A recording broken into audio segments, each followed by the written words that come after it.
بسم اللہ الرحمن الرحیم۔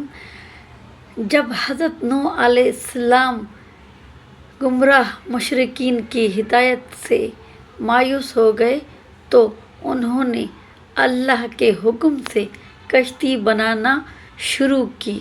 جب وہ مکمل ہو گئی تو آپ نے مومنین کو بلایا جو بہت کم تھے اور ان سے کہا کہ کشتی میں سوار ہو جاؤ، جبکہ قرآن مجید سورہ احد کی آیت نمبر 41 میں ارشاد ہوتا ہے، یہ اللہ کے نام سے چلے گی اور رکے گی، بے شک میرا پروردگار بہت بخشنے والا مہربان ہے۔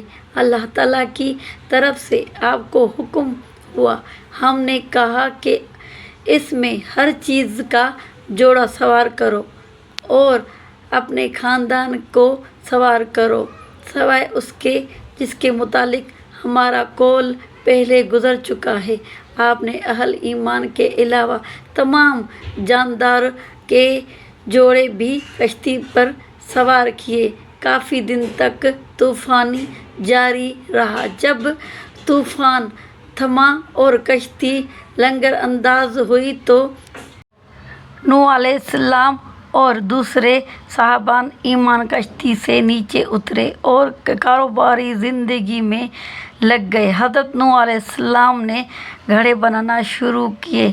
آپ مٹی سے گھڑے بناتے اور انہیں لوگوں کے ہاتھوں فروخت کرتے تھے اور اس سے جو قیمت وصول ہوتی اس سے اپنی زندگی کی ضروریات پوری کیا کرتے تھے۔ ایک دن ایک فرشتہ انسانی صورت میں ان کے پاس آیا اور ان سے بہت سے گھڑے خرید لیے اور ان کی قیمت ادا کی۔ پھر اس نے ایک ایک گھڑا لے کر آپ کے سامنے توڑنا شروع کر دیا۔ آپ کو یہ ناگوار گزرا۔ کچھ دیر تو آپ یہ تھے، لیکن جب آواز نہ آئی تو آپ کا صبر نہ ٹوٹا۔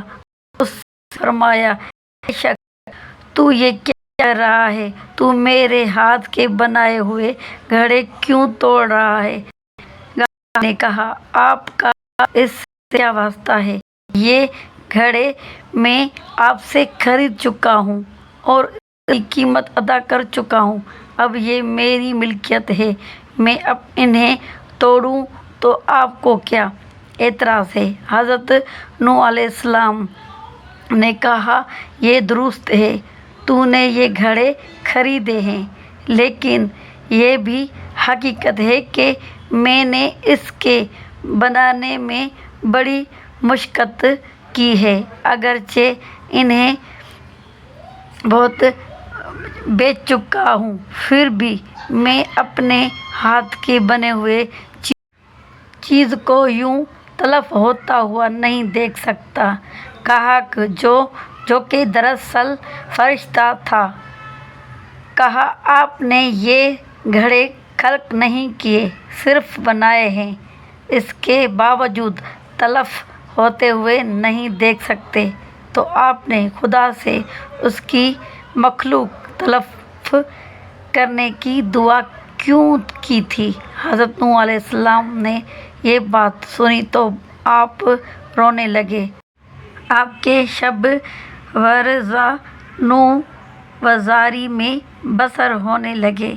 آپ نے اتنے نوح وزاری کی کہ لوگوں نے آپ کا نام ہی نوح رکھ دیا، جس کے معنی ہے نوح وزاری کرنے والا۔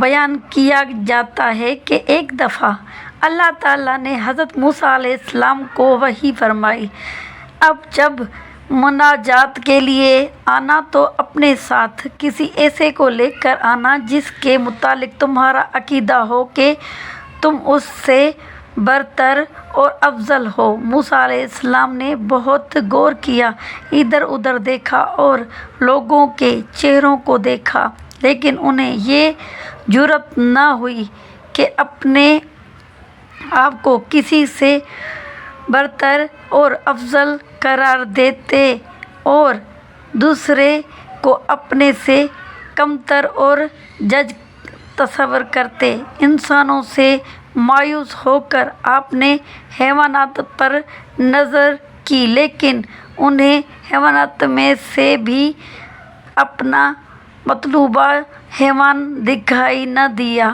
مایوس ہونے کو تھے کہ ان کی نظر ایک خارش شدہ کتے پر پڑی۔